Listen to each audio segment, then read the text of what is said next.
All right, guys, this is Rick or Rico from Puerto Rico. Welcome to another episode of Visionary Living, the podcast. And I am here with a very awesome special guest today, and his name is Lynn. Lynn, please introduce yourself a little bit for our guests. Good morning, Rico. My name is Lynn Everard, and I'm an author, writing coach, and speaker, and I'm delighted to be here with you this morning. Absolutely. And today we have a very interesting topic called Speak Your Truth.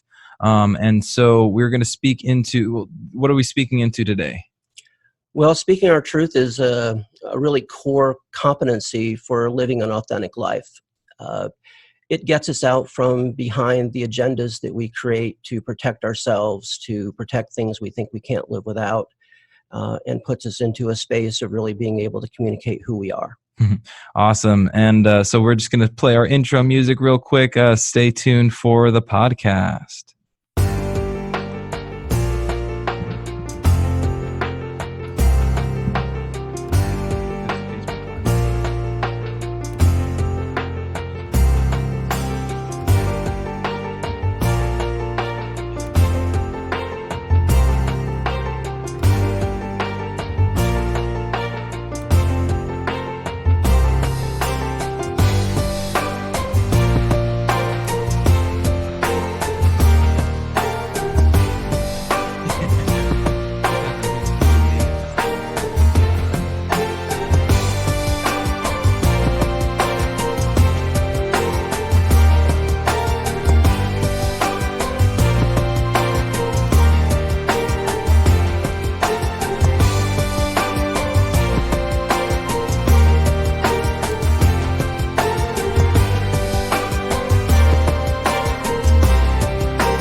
All right. So we're back to the Visionary Living podcast with Rico from Puerto Rico and my guest Lynn Everard. And so today we've got that interesting topic of Speak Your Truth. Why don't you get us started? What is it that drives you in terms of speaking your truth? Why does this matter to you at all? Why is it important? Well, it matters to me because I was born as a product of incest, and was actually a secret in the world that I grew up in. And in order to survive in my family, especially with my father, I believe that I need to be perfect, silent, and visible. Wow. And that means you can't speak your truth. That means you can't speak up to say what needs to be said. And I spent much of my life in that space. And when I started finally getting some coaching, I realized that there was an opportunity to flip the script and change what I was doing and where I was coming from. And speaking my truth became extremely important to me, especially understanding that when we don't speak our truth, and it's not just the big truth of who we are, but it's the truth of when we say yes, when we really want to say no. And many people live in fear of saying what they want or what they don't want, even if it's not, they don't want to go for Chinese for dinner today. Right? Something even as trivial as dinner, right? Yes, because it all matters. That's funny. Holy cow. So, wow, that's very powerful. And I am humbled and honored that you're willing to share that vulnerably with us today. And I think that it stands on its own, like just what you're willing to share is absolutely speaking into Speak Your Truth and everything that you're talking about right now. So, what kind of power do you think people could have if they could master speaking your truth? So once you learn how to speak your truth, you're really not afraid of anything. You have a lot of self-confidence. You know you can speak what you need to say in any situation in life. It also helps protect us from the hidden agendas that we carry when we can't speak our truth, because we live in fear of loss. And that fear shows up in a number of different ways in our lives. We fear the loss of, being abandoned if we speak our truth. There are people that stay in relationships for many years because they simply can't speak where they're at in the relationship. They can't say that this isn't working for me anymore. And what's interesting about that too is, I've got a workshop, Successful Awareness, and it's all about intimate relationships and sexuality. And a lot of it is really interpersonal skills. Like what do you want to create in your relationships, whether that be sexual or intimate or romantic or what have you. And there's an exercise that I put in my workshop too about speaking up, using your voice, and where have you let your voice be stagnant or fall to the floor, or your choice or your options or your ability to impact another person? Where have you let that fall to the floor, and why? So that really like lands for me deep, so thank you for that.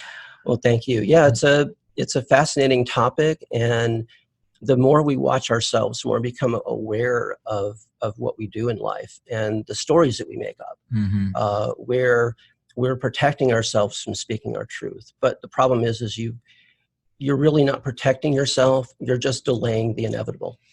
So speak into that. What does that mean if you delay the inevitable? So if you're in any situation with someone, and there's a truth that you need to share, but you can't, and then things take their course and you move down the road, you're going to build resentment. It's almost impossible not to. Even the people that go to enormous sacrifice, all the martyrs and victims in the world, and I used to be one of them, because you're so desperate to be seen or to help someone or to serve someone, that ultimately it all comes crashing down at some point because you just can't bear the weight of it anymore. And so it's much better to speak your truth as you go, as a truth comes up, because every time you delay speaking your truth, you enter into a space of stories, and you become that much less authentic in how you live your life. So pretty much what I hear you saying is kind of like be authentic, honest, open, transparent, vulnerable right from the get-go, and just like live our lives from that place only all the time. Yes, because what I see happening in a lot of relationships is that people get into the relationship through one of several different routes. But if they don't start off with some level of commitment of being open and honest, then they get so far down the road in the relationship that suddenly they feel like they've got something that's at risk, something that they could lose. And once we start feeling like there's something that's at risk or something we could lose, our internal programming then moves us into a place of wanting to protect it at all costs. Yeah, defensive-ness. I can totally see that, like resistance against something. Right, to hold on to it no matter what. Right. And the minute we do that, we actually we're no longer authentic. We're no longer the person that we thought we were when we entered into the relationship. And now imagine the dynamic if you've got two people doing that. Wow. Yeah. Two like people, in one right? relationship, like two people that are both withholding the truth, living inauthentically, defending against. Right. And then it just becomes this snowball of pain. It almost becomes like an eye for an eye makes the whole world blind, right? Yes. Yeah. Then it gets really fascinating because we pretend we're doing this for the other person, right, when we're really doing it for ourselves. Yeah, that totally makes sense. It's self-preservation almost. Yes. And a lot of what I talk into also is ego, and how sneaky the ego is, and how the ego is defensive. Like there's two primary thought systems that I like to speak in: love and fear. And fear is primarily rooted in the ego. And so when in order for ego to keep us alive, it has to be defending against something. In order to defend against something, it has to be under attack. And so therefore, everything that we experience, see, hear, the ego thought system will filter all of it through what is that supposed to mean? Like, how am I under attack right now? And what do I get to defend in order to survive? Meanwhile, the other thought system is primarily like out of love. And it's as simple as, oh, well, yeah, it must mean nothing. And even if it did mean anything, how can I just, create love? Right? Right. And that ego mechanism also is what takes us into making up stories about things. So there are events and experiences that we have in our lives which are neutral, but it's the story we make up about it. And most of the time, the stories we make up are negative because we would rather make up a negative story and feed our subconscious limiting beliefs, then we would actually be in a place of uncertainty. Uncertainty scares us. The ego needs certainty because then it knows it's actually alive and functioning. Well, what's interesting about that too is what really is certain. Like even when it comes to like, let's put on a concert, right? So we're going to, put the investment down. We'll buy the venue, we'll pay for the artists, and we'll start selling tickets. But at that point, it's still just a vision. This is actually perfect for visionary living, because the uncertainty, that's what visionary living is. It's about creating the vision of the end result, seeing it so clearly in your mind's eye, but it's unprecedented. It's not, there's no tangible anything that says that it can happen, that it will happen. Nothing to prove or disprove its existence except my own vision. And so just to kind of tie that into what you were saying, do you see kind of how that correlates with you, or what do you want to speak into on that? Oh, absolutely. The only real certainty we can have is the security that we have within ourselves. But oftentimes we tie our thoughts, even our visions, we tie to other people, we tie to outside events, we look for we look for validation, proof of our worth and our value in things outside of ourselves. Mm-hmm. So if I got 10 likes on my Facebook post, maybe that's enough for me to think that I'm okay, mm-hmm. when it really doesn't matter. And if I got 10 people to sign up for my event, then I can judge myself as to whether 10 is a good number or a bad number, when 10 is just a neutral number. So it's almost like a subjective interpretation of what's good or bad, or where my thought systems are at, or like justification of what's good and bad. It's almost like we're trying to match up for right and wrong, like what's the appropriate way to live my life or not. Is that kind of what I hear you saying? Yes, because and ultimately, until we reach a place within ourselves where we're at peace, uh-huh. and understand what that peace actually is and are able to experience it, that's really the only time we can then know that all the stuff outside of us can't really bring us peace. So it's almost like when I get that job that is worth, let's say, $50K that I really wanted, now it's like, oh, now I'm valuable. But as long as I'm seeking that job, I want to isolate, kind of close off. I don't think I'm valuable or worth anything until I'm hitting my goals. I mean, what's interesting is I have this thing called isolation theory.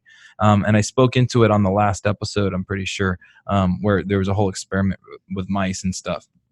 And in that isolation theory, it's almost like when we're not empowered, then we want to hide in shame, or we want to like seclude ourselves. And it almost kind of sounds like that. Right, because we're always looking for the next thing. Mm-hmm. And think about getting a new car, mm-hmm. okay? And maybe you've had I just got one. Okay, so maybe so maybe you've had your eye on a car, right? A particular car for 6 months, 12 months, 18, whatever, right? Uh-huh. And you finally get the car, and it's really cool, and it smells like a new car inside, mm-hmm. and it's all wonderful. And then 10 minutes later, well, that was nice. What do I want now? Right? On to the next instant gratification. On to the next thing, right? And so really, one of the ways we can look at that is we get so focused on destinations, right? These little destinations that pop up, things we have to have. But if we're too focused on the destination, we miss the journey. And life is really about a journey. Life is about, we cannot live the journey if we're not present in the present moment, if we're not experiencing now, because the only thing that creates our future is what we do and think and say now. Mm-hmm. And I mean, probably a very cliche statement, but I just wanted to bring it up because you said that, the now, the only time that exists is now, right? And in that, it's called a present because it truly is a gift. Yes, absolutely. To get present is because it's truly a gift to be in that current moment, not in the future, anticipating your future, or in the past, kind of in remembrance or memorial of the past, but staying absolutely present, and it's a gift, Right.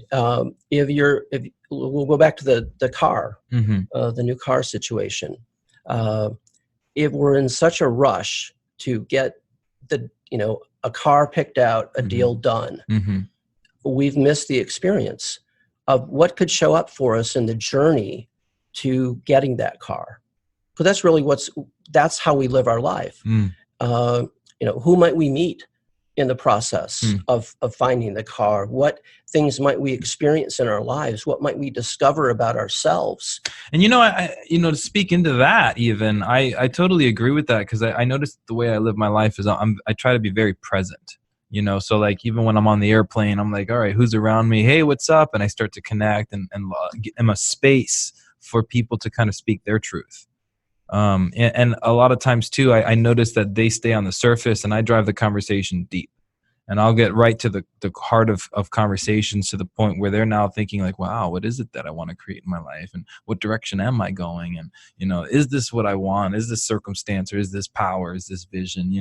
Does that land for you? Oh, absolutely. But I think at the same time, we get to give people the space to have their own journey and to have their own experience. And because we don't know, when we talk to someone, the pain that they're in right now, the hurt that they've experienced, the disappointment they've experienced in their lives, how they've trusted someone and that trust has somehow been violated. There's a million different things that are happening within people. Most of it's subconscious, but it's still driving them. And I mean, I think everyone can relate to that. If you guys are on watching and you guys can relate to that, maybe you can like it or heart it so that we can, see that feedback. But I totally, that lands for me. Like, I've been there. I've experienced that before. Yeah. I mean, we all have our experiences, and our sometimes people ask me, do you have any rules in your life? And I really just have one rule. I mean, there's lots of sub rules and things, but Right. but the one rule that I have is to respect the sacredness of another person's journey. That even if I'm going to, be an interruption for them, that I do it in love. That I do it in a way where I'm not trying to fix them, change them, refocus them, redirect them. It's simply about getting them to stop whatever they're doing inside and become present in the moment, and maybe experience a thought that they hadn't experienced before. So by giving them presence, then you're giving them the power to choose their own response or emotional interaction with that situation. Is that what I'm hearing? Yeah, absolutely. So in my own life and in the work that I'm doing in the book I have coming out called How Speaking Your Truth Could Save Your Life and How It Saved Mine, Oh, wow. Is actually in helping bring people back to that moment and then taking them through a process. And the formula that I have for my book in terms of where I'd like to help people get is to start from a place of once you're able to speak your truth, that creates self-confidence. And once you have self-confidence, that can provide you with freedom. And then freedom gives you the ability to have choices, to be able to operate in your life from choice. And then finally, when you actually have choice and believe that you have choice, you can believe in the possibility of possibility. Because until you do that, you don't really have possibility. You can see things out there for other people, but you can't see them for yourself. So being able to get to this place of choice, of having choice.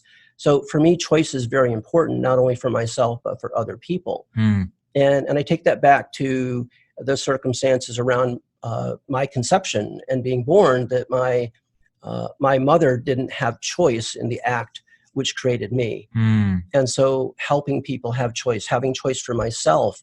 And, I want to, because choice, the word keeps popping up a lot. And so I just kind of want to make a distinction too, between a decision and a choice. Yes. And so, the way that I frame it anyways is, like when it comes to a decision, it's almost like we're picking between options that are available to us. So for example, if we go into the ice cream store and we see chocolate, we see vanilla, we see strawberry, we see, maybe a vegan one, right? And so, based on these options, which would you like? Well, I'm deciding that I want chocolate. Right. Now, the way that I hold choice is really like an act of creation. It comes from nothing, And so, if I'm out on a park bench and I'm looking at the sun and I'm like, oh man, I really want chocolate mint ice cream. And then you go to the ice cream shop and they say, hey, do you want vanilla or chocolate? And you say, I want chocolate mint. I actually chose chocolate mint before I even walked into the store. It was a choice from nothing. I created a vision. I walked into it and I had it happen. Versus a decision, which is almost like based on the circumstances, based on what is available to me now, which may be limited, in that I have a decision. But to create from nothing or from scratch is more of a choice. Right. And choice is more of an ongoing practice of being in that space to have choice among possibilities, because that's where choice comes from. I mean, it originates in freedom, but the way we practice choice is in looking at possibility. And decision, I mean, I look at it this way. Let's talk about marriage. Okay. So deciding to get married is a decision. But deciding to stay married within that is actually a daily choice. It's where there's a guy named Brian Reeves that I followed for a number of years, and one of his blogs is called "Choose Her Every Day or Let Her Go." So people think that marriage is about a piece of paper and a one-time decision, right? But that's how marriages go stale. That's how the marriage was started, but that's not how a marriage maintains. Is right. What I'm hearing you say, right? So you decide to get into that form of relationship, but then you actually wake up every morning as a new person. We're all evolving and changing. So every day you and your partner are waking up as new people that didn't actually exist yesterday. So in order to move your relationship into today, into the present moment, you get to choose that in the new space of who you are today, who they are today, and what this new day might bring. That's very powerful that you speak into what you're speaking into right now. And you know, if anyone who's live with us right now wants to comment on that or give feedback, please do. I'm happy to hear your stories, share your stories, speak your truth. But yeah, no, that's one hell of a topic and conversation right there. Hey, let's just shift conversations real quick. I wanted to kind of talk about, visionary living. And what does that mean? So like living out of a vision versus like taking whatever life throws at you via circumstance. And if I'm correct, you prepared a story for us today? Yes. So I've been working on my book for a while, and right now it's actually out at some readers. I'm starting to get it back. I'll be doing some final editing and publishing it in the next, 4 to 6 weeks, something like that. But I ran into a space where I actually stopped writing. And, I wasn't sure why that was happening, but there was just something in me that didn't feel the motivation. So what I ended up doing was I became part of a Think and Grow Rich mastermind group. And within that group, I started to understand some things. And part of what we do in there is we create a statement of desire, kind of like a vision statement. Okay. And I changed my vision statement because I started to wake up in the morning and remember what it was like for me to live so much of my life being unable to speak my truth. And then to really understand how painful that is for people when they can't speak up, when they can't say what they need to say. Yeah, it's like a slow suffering almost. Yes. And so when I started to really, be with that thought every morning, that how could I let another day go by without making some kind of effort that would support people in being able to speak their truth, to be able to be at choice point, to be able to maybe end their suffering. And so that was my vision. So the vision for the book, the vision for all the work, the Speak Your Truth workshop, all those things, the vision is to help people end their suffering. Awesome. And so that changed the process. And I said, okay, well, if I'm doing it from that space, I have to get this done. I can't think of another day where people are going to have to experience the pain, the debilitating feelings of not being able to speak your truth. I know that story. I lived it for many years. So it was almost like it was a choice, but not a choice. It's like, this is how I get to be in service. This is how I get to show up in the world and use my gifts. And so that propelled me to get the book done. Right. And were there circumstances that kind of came in your way, almost like to block you or stop you, that you had to overcome using your vision? Yes, absolutely. Because there's still this ongoing work that I do. I do editing of manuscripts for other people who are writing books. I coach people into the writing of their books and teach them how to actually get the book written. And I do the developmental editing for them, with them, take them through the process. And I love that work. But at the same time, I needed to realize that I don't get to use that as a distraction. from what I'm actually here to do. There's so many good things we can do in life. And I think one of our biggest challenges is to separate out what's good from what's great. I like that. That's an interesting one. That's interesting. I'm gonna take that. I just took that. Awesome. And I think I was fortunate because, growing up as a child, I was always the type of kid that would get caught for anything he did. You know what I mean? Like I fart on an elevator and people know who it was, type of thing. You know what I mean? And so I learned at a very young age just to be transparent with my intentions and with my actions, and I live my life like that day to day, primarily just being as you can ask me anything. I'm an open book. You know what I mean? And I don't live my life out of shame or guilt. And I find that there is a lot of freedom that I have in living my life because I'm so authentic and willing. Like there's a willingness from me to honestly support anyone and anything that they're up to, answer any questions, again, be transparent. So I experience that freedom that you're talking about when it comes to speaking your truth. And I definitely reinforce. I want to recommend all of you guys to really take on speaking your truth. And you said you have a book coming out. When is that going to be out? Probably in the next, I guess, probably looking more like 6 to 8 weeks now. Okay, wow, that's really close. 2 months. That's really close. That's awesome. Yeah, I have to do a little more editing on it myself. Okay, and then go from there. But you mentioned shame and guilt, and I really wanted to pick up on that. You noticed this amethyst pendant that I wear. Yeah, it's really nice. I like that. And I made up a lot of stories about what it was when I first got it, and it was custom made for me by my friend Hillary Kofsky. Hey, Hillary, what's up? Shout out to Hillary. Yeah, she's awesome. she saw into what I was doing with it. So this really represents my healing.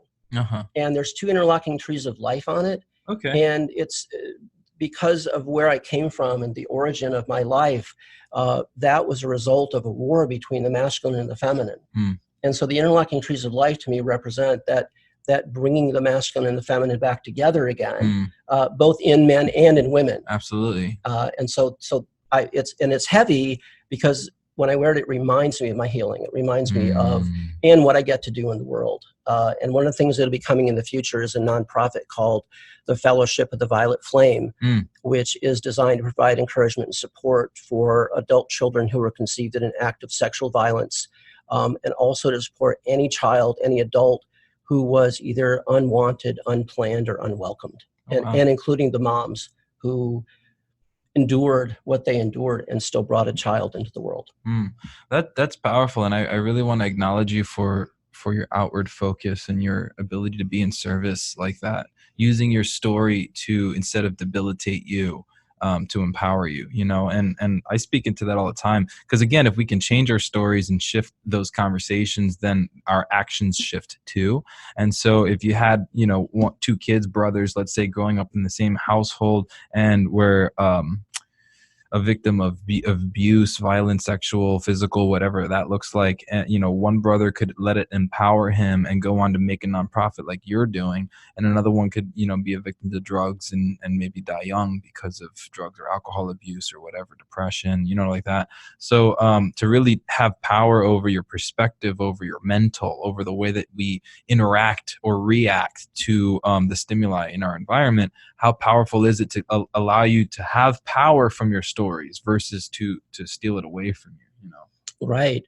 Well, and you mentioned stories. So I have been doing work in the area of change your story, change your life. And I found that to also be very powerful because we make up stories so quickly. And I'm generating some free events in South Florida, which will ultimately lead into some workshops that I'm developing on how to really teach people how to catch themselves in the act of creating a story and have that awareness to be able to stop that from happening. So that, because we always run to the negative story, right? Yes. That's ego. Yes. We're always creating that negative story, but we also get to create positive stories. And it's the positive stories that propel us. I believe that people create both. It's just that they choose to pledge allegiance to the stories that keep them safe. Yes. It's the negative story that says, oh, maybe I shouldn't. And it's the fear of unknown or the uncertainty that you're talking about that then intimidate us away from our choices. Right. Well, the fascinating thing is that when we match a desire that we have with emotion, we really create power in that desire. That's what we learn in the Think and Grow Rich Mastermind group.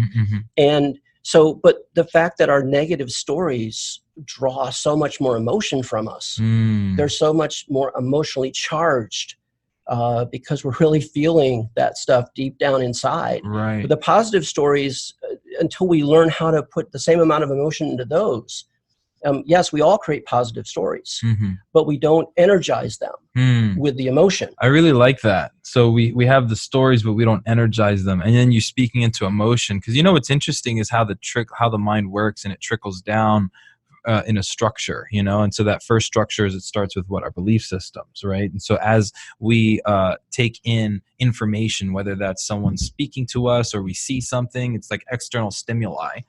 We take in that information, we filter it through our belief systems, and our belief system is really just one of the two thought systems, right? Right. It's either you're thinking out of fear or you're thinking out of love, and that's the belief system. Out of that belief system come our thoughts. So from the choice of which voice am I going to listen to in my head, now they're going to produce thoughts. So let's say that we choose the egoic voice or voice of fear, the thoughts that would come out of my boss saying, "Hey, we need to talk." Right. As an example, right? Hey, we need to talk before the end of the day. Come to my office. So now we choose a belief system. Thought A, which is egoic thought system, is going to be like, "Oh my God, we're getting fired. What did I do? What's going wrong?" You know what I mean? And then from the thoughts comes the emotions. So now that we've running stories about, and we're listening to the belief system of ego, and we have those stories running, now it's almost like emotionally it's going to charge us, like you said. Right. And that emotion, whether if it's positive, it'll have us move or generate or create, and if it's negative, might have us be more stagnant, maybe not produce anything, right? Right. If you just look at law of attraction, okay, it's not just the desire, but it's the vibration, it's the thought process around it, it's the emotion that we put into it. So whatever we plant a garden, whatever you water is going to grow. That makes sense, right? And so if we don't water something, it doesn't grow. So except the weeds, they grow no matter right. what. Well, and then that's what we have processes to take out the weeds. So Right. becoming aware of our stories. But that alone, in a garden, I love that example because I've heard this somewhere, and I think that it's a perfect analogy of, what are we feeding our minds, and are we feeding it the right thing? Because weeds will grow no matter what. So if we're not tending to our garden, if we're not feeding our minds and making sure that we're stimulating ourselves in a powerful way, moving forward, then the weeds will grow. And I want to say that those weeds are like the negative thought systems, or like the limiting belief systems, the egoic narratives, if you will, that hold us back from what it is that we say that we want to create with our vision. Right. And you mentioned, love versus fear. And one of the most fascinating things that the ego does is to actually get us to fear love, which is, kind of like the ultimate mind bend, right? But deep down inside, we all want love, but we all have some level of fear about it. And it's that fear that creates stories about whether love is safe or not. Right. And so because we want it, but we're just not quite sure that it's safe. Right. I can see that. Because what happens if we find love and then lose it? Right. And the belief then becomes that we can actually lose it when the love is actually within us all along. Right. We can't lose what's within us. That makes sense. Right. Yeah. But we project it out onto another person, and we think, well, if we lose them, we've lost love, when in fact we actually haven't. It's just a story we've created. And that's super powerful, like that statement right there. Because, one thing that I talk about in a lot of the work in my teachings is it's that we generate the experiences that we want to experience. We don't find them. Like a lot of people are looking to find love, right? So it's, again, an external stimuli. It's like, oh, where can I find it? If I look under this keyboard, hey, I found it, Right. No, it comes from me. And so when we find a person and we choose that person to be in relationship with, whether it's romantic or business or friendship, whatever, when we see a person that we want to be in relationship with, there's an experience of vulnerability that we get to access in order to have a deep connection with them. Otherwise, you're just acquaintances, right? Right. And then to even go back to the whole idea of destination. Mm. If I say I'm going here, Mm-hmm. all right, and then I become laser focused, right? We're always talking about commitment and vision and being laser focused on things. Mm-hmm. The problem is when I get too laser focused, I'm actually missing the journey. Mm-hmm. I'm missing the experience of getting to the destination. My belief is that there's only one real destination in life, Mm-hmm. and that's death. Okay. Okay. Everything else is part of the journey. But when we create these false destinations, we take ourselves out of the journey. Oh, wow. Can you elaborate on that a little bit? I thought that was mind blowing. So I imagine our viewers would think it is too. So we're taught in our world to have goals. Okay. Right. So we have a vision, we have goals, we have things that we're trying to achieve. But it is so easy to be laser focused on those things that we miss the experience of going there. So it's almost like blinders for a horse. Is that Right. kind of... Right. The horse doesn't get to enjoy the journey. Okay. The horse is just run the race, get back in your stall. As quickly as we can get to the end result that we're declaring. Right. Whereas if we understand that the journey itself can be the destination. If you really want to be into destination, see the journey as the destination. If someone is in such a hurry to get somewhere, they're going to miss all the things they could have seen and experienced on the way to getting there. If someone is in a hurry to get somewhere, they're not going to stop. They're not going to notice the beautiful mountains, the beautiful flowers, the trees, the water, everything that's along the way, where they could have stopped, taken a picture, enjoyed the moment, created a memory. So I have this, not really a theory like it's true, but I have this, I guess, idea that I want to create into either a meditation or a movie or something like that. I really want to do something with this idea. And my idea is, what if at the end of your life, heaven, so to speak, is just all of your memories along your lifetime? And what if you just relive your memories? You relive your life constantly, and that's what heaven is. Let's say, when you die, it's just reliving your life. If you were to go back and account for your memories, did you create majority positive, happy ones, or do we create like miserable ones? Like, would we want to relive the memories of our life or not? Right. And so we have a choice. We can live life on the hamster wheel, where we're just running as fast as we can and going nowhere. Right. Or we can actually take the time to experience everything in life. And even the goals that we have, the vision that we have, it doesn't have to be painful. It doesn't have to involve suffering. It doesn't have to involve, ridiculous effort that just produces sweat but no joy. Right. What if the work we do, even the work I'm doing, where I'm conscious of people that are suffering because they can't speak their truth. Right. But I'm not approaching that from the standpoint of I'm on some kind of death march that I have to get there. Right. It's just the fact that it motivates me. It inspires me to continue to do my work. But I don't have this belief that those people are going to all die without what I do. Right. So I get to do what I do. So it's almost like what you're offering people is not the only way to get to peace. Right. It's a way. It's a choice. It's another choice that they get to have. People can't choose things that where the choices don't present themselves. And my job is not to fix anybody or heal anybody or change anybody. It's simply to give them a new choice that they didn't have before. To offer them a possibility. Yes. A new option. Right. So they can look at their life in a different way and say, gee, that makes sense to me. Yeah. Maybe I'll go down this road. That's cool. I think kind of similar to you, that's what this podcast is designed to be. I'm not putting this podcast to say, whatever we talk about on this podcast is the way to live your life. So make sure you're bad and not bad and wrong. You know what I mean? No, but this is definitely like getting people like you to speak their truth and to share a new perspective that might offer our viewers a sense of power or a way to see a new possibility for what they are creating in their own lives. Absolutely. Yeah. Like I said, our job's not to fix anybody or rescue anybody or save anybody. And I find that that's actually one pattern that I have, is that I have this need to like save someone, or I have this need to like, it's like FOMO. like a fear of missing out. Like I need to be involved intimately with everything that's going on in the world, or else. Right.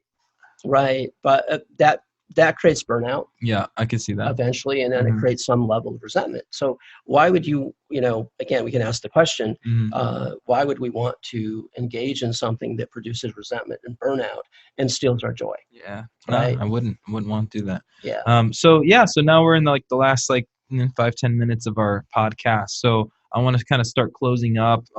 First of all, I want you to be able to plug anything that you want to plug. So if you want to speak into any of your workshops or your book or when the release date, now's a great time to do any of that. Okay, terrific. Well, let me start with the Change Your Stories, Change Your Life events. I'm in the process of putting together 3 free events in South Florida, one in Delray, one in Fort Lauderdale, and one in Miami. Very smart. Along the coast, yeah. Yeah, and then what that will lead into is I'm currently writing a 1-day workshop called Change Your Stories, Change Your Life. And the goal of the workshop is to help people understand how quickly we make up stories, how those stories become so insidious. We talked a little bit about how we put energy into those stories, into those negative stories, and continue to feed our limiting beliefs, and how those stories are sourced in our limiting beliefs, support our limiting beliefs, or can change our limiting beliefs depending upon what the stories are and how much energy we put into them.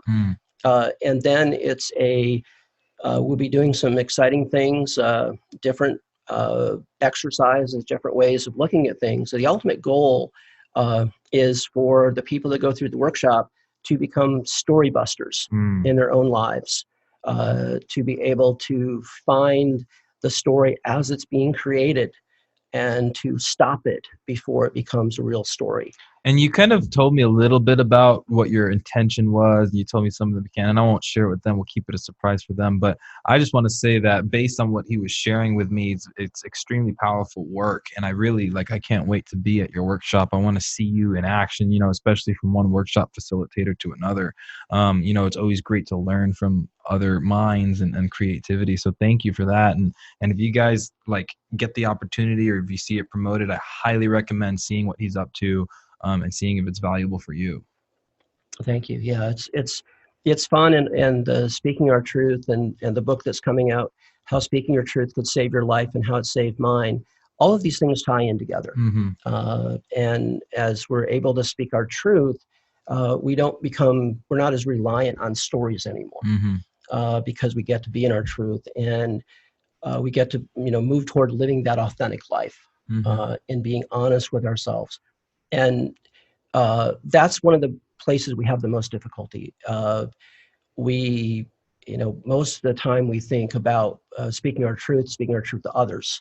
But the hardest person to speak our truth to is ourselves. The person that we lie to the most in our lives is ourselves. We might think it's someone else, but it's not. It's ourselves. It's all the things we tell ourselves about ourselves that are simply not true. But then we live our lives as though those things are true.